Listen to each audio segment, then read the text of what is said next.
Nuestro siguiente invitado ha demostrado cómo escalar una empresa y sostener su crecimiento.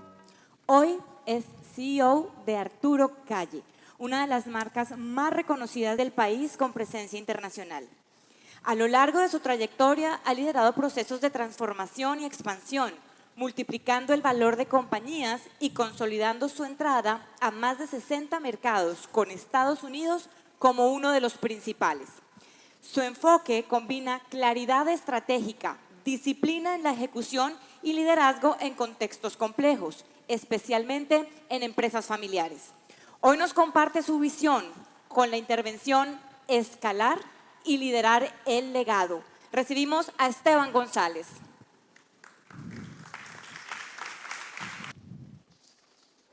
Buenas tardes. Cuando yo era niño, recuerdo que tal vez una de las cosas que más disfrutaba era compartir con mis padres y compartir con los adultos. Yo, pues digamos que no he tenido problemas de relacionamiento nunca, afortunadamente, pero disfrutaba mucho más esos contextos en donde escuchaba las conversaciones, las banales y las no tan banales.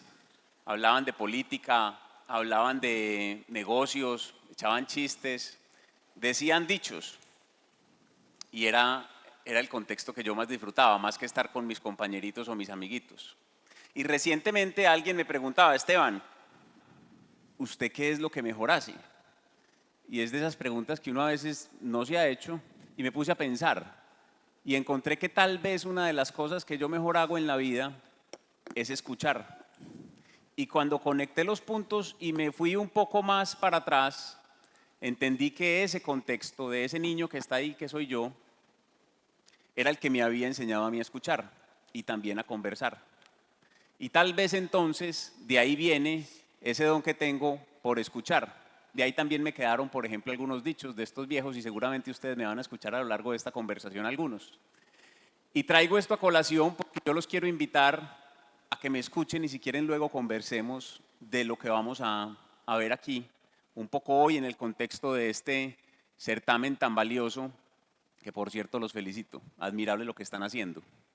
Este contexto de la empresa familiar en Colombia y de escalar el legado es importante, digo, porque ustedes saben que 9 de cada 10 empresas en Colombia son familiares y que el 30% de esas empresas llegan a la segunda generación. Ojo, solo el 30%. Peor aún, el 1% llega a la tercera generación. Son cifras reales, estadísticas, no me las estoy inventando, que hacen de este un tema muy trascendental y en un contexto y en un foro como estos aún más. Pero sigamos, menos del 50% de las empresas familiares en Colombia y en Latinoamérica tienen una junta directiva formal o juntas asesoras formales. Más del 70% no tienen un plan de sucesión. Son empresas que no hablan de lo que va a suceder cuando las personas que las fundaron fallezcan o no estén. Y solo 1/3 de estas empresas familiares en Colombia sobrevive más de 5 años. Son datos duros y datos que simplemente me permiten evidenciar la relevancia del tema, además de que son el 65% del PIB de este país. ¿Son importantes o no? Entonces, alrededor de este tema, tal vez el gran reto cuando uno habla de empresas familiares y está liderando empresas familiares no es tanto cómo crecer o escalar o rentabilizar un negocio, sino cómo sobrevivir y trascender. Esa es la verdadera importancia. Claro que los negocios tienen que dar dinero, claro que tienen que ser rentables, pero más importante y sobre todo es que sobrevivan y que trasciendan. Y de eso es de lo que vamos a hablar, porque finalmente esto lo que entraña es un problema.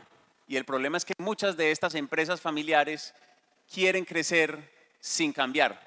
Como lo decía ahora Gustavo, refiriéndose al libro que nos sugería, creen que la fórmula que los ha llevado a conseguir lo que han conseguido y a lograr lo que han logrado es la misma que los va a llevar a donde se sueñan llegar.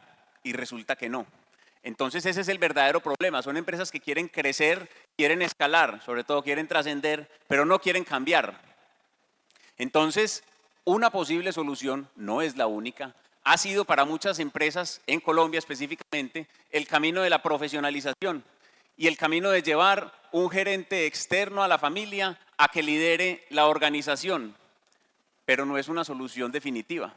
Y no es la única solución, insisto, porque además tampoco es una solución en la que usted impone a alguien e inmediatamente las cosas funcionan. No, es un reto operativo y un reto de confianza enorme de la familia que lo está delegando. Es una decisión estructural en la organización para reorganizar el poder, para reconfigurar cómo se gobierna una organización. La pregunta es si están dispuestas verdaderamente las empresas a este camino.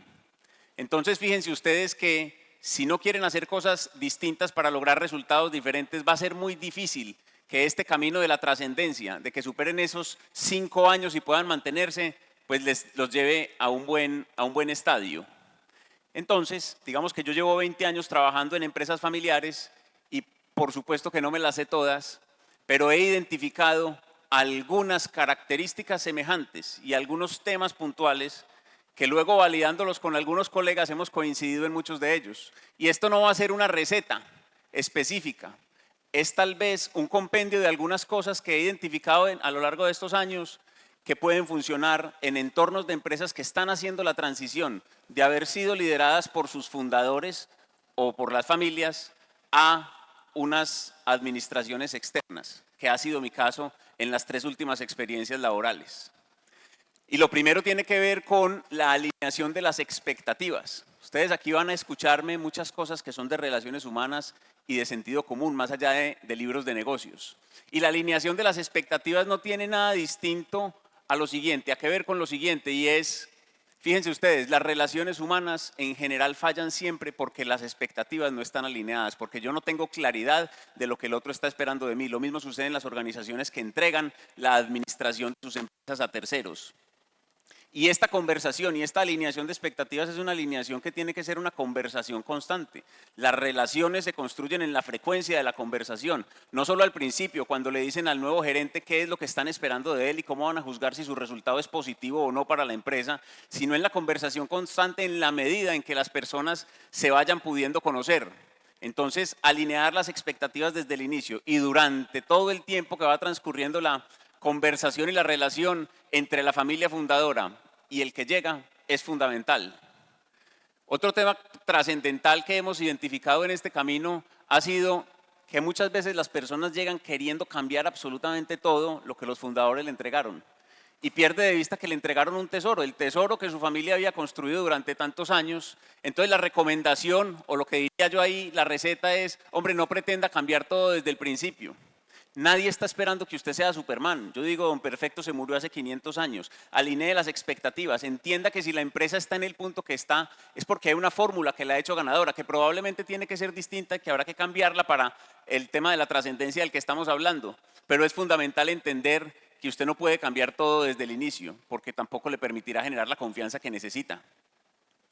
Hay que entender también que es un trabajo relacional. Muchas de las personas que llegan a dirigir organizaciones familiares piensan que en la conversación permanente y en la llamada del dueño o de los dueños o de los fundadores varios, 3, 4 y 5 veces al día es una perdedera de tiempo. Y resulta que eso hace parte permanente del oficio de un gerente que llega a liderar una compañía familiar. Hay que entender que no se pueden ganar todas las conversaciones, todas las batallas. Es una negociación permanente en la que en la medida en que usted vaya teniendo la confianza de los fundadores podrá ir teniendo muchísima más autonomía, pero es un trabajo completamente relacional en donde la inteligencia emocional cobra un papel fundamental. Otro de los temas es la toma de decisiones. Recuerden ustedes, un bus solo puede tener un chofer, entonces tiene que haber muchísima claridad en las organizaciones que empiezan este camino de administraciones terceras, en donde dejen clarísimo cómo se toman las decisiones, qué tipo de decisiones pueden tomar los administradores, qué tipo de decisiones no, qué se consulta, qué no se consulta, cómo logramos que cuando se vayan a tomar decisiones que probablemente sabemos que no le van a gustar a las familias fundadoras, nos vamos alineando un poco con ellos y vamos haciendo como ese camino social importante para que cuando se enteren de las decisiones, pues no los sorprendan y validen y apoyen nuestras decisiones. Esa claridad es fundamental, porque si no, al final volvemos a la falta de alineación de expectativas. Otro de los temas claves tiene que ver con no dividir a la familia ni a los fundadores. El dicho dice, divide y reinarás. Aquí si uno divide, arruina. Uno tiene una función muy importante y muy especial porque los fundadores y las personas que le están delegando la administración a uno confían en uno y lo buscan en espacios permanentes para contarle sus preocupaciones, sus intereses. El trabajo del CEO que llega a una organización familiar es netamente de tender puentes, es de construir consensos. Por supuesto que habrá decisiones que haya que tomar por mayorías, por supuesto que no siempre vamos a estar de acuerdo en todas las decisiones, pero es fundamental entender que el rol es un rol de unión. Es un rol de tender puentes, es un rol en el que no podríamos necesariamente aprovecharnos de esa información para sumarnos a un grupo de interés de la organización en desmedro de otro. Y eso es fundamental. Y por último, lo que he encontrado es que lo más, como en cualquier relación, es la construcción de la confianza. Y ustedes saben que la confianza no se pide, la confianza se gana. Y la confianza se gana básicamente con lo genuino que puede hacer uno, con el entendimiento de que no nos las sabemos todas. Yo recuerdo mucho un consejo que me dio un profesor en México cuando vivía allá. Iba a ser gerente general por primera vez en una compañía en Medellín. Yo le dije, Ricardo, ¿tú qué me aconsejas? Y el consejo de Ricardo fue muy sencillo. Me dijo, Esteban, que se pregunten por qué callas.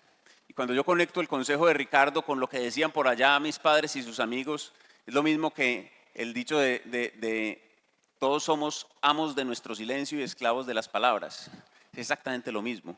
Entonces, en esto de la búsqueda de la construcción de confianza, si usted no sabe algo, si usted no está claro para tomar una decisión, pues no decida. Y si no sabe de algo, pues no opine. Eso suena a frase de cajón, pero es así.